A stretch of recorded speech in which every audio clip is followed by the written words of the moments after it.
Il y a des athlètes qui marquent l'histoire, et puis il y a ceux qui la redéfinissent. Stephen Curry, le roi du tir à 3 points, l'homme qui a transformé le basketball moderne. Curry, way downtown, bang!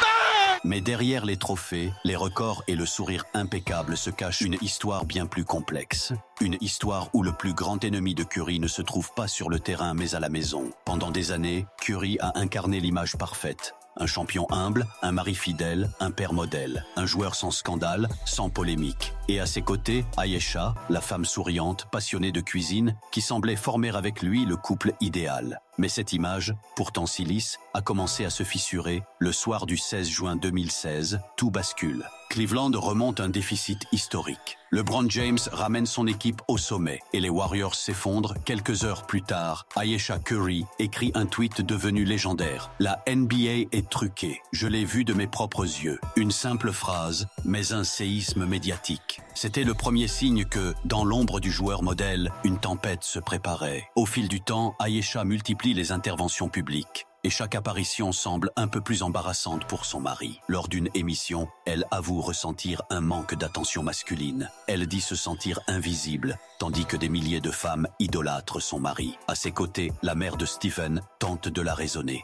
Mais le mal est fait. Ses paroles, filmées, partagées, vont marquer durablement l'image du couple Curry. Puis vient une autre séquence devenue virale. Un plateau télé, un invité torse nu, Ayesha esquisse un geste équivoque, sous le regard gêné de tout le monde.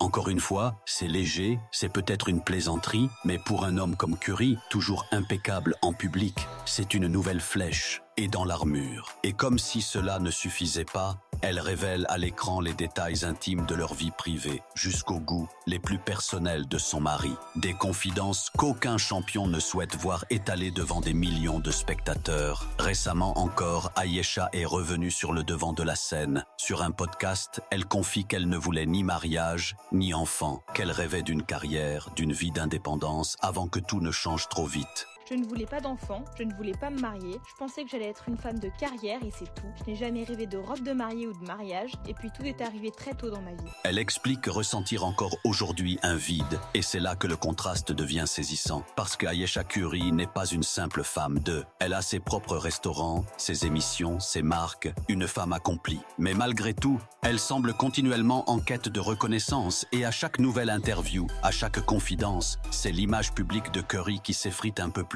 Beaucoup comparent aujourd'hui leur couple à celui de Will et Jada Smith. Un mari admiré, une épouse qui parfois expose un peu trop ce qui devrait rester privé. Et si Steph Curry a toujours su garder la tête haute, beaucoup se demandent combien de temps encore il pourra protéger son image face à celle qui semble la fragiliser sans même s'en rendre compte. Pensez-vous qu'Ayesha Curry dépasse les limites ou qu'elle ne fait qu'exprimer une réalité trop souvent ignorée dans les couples médiatisés ?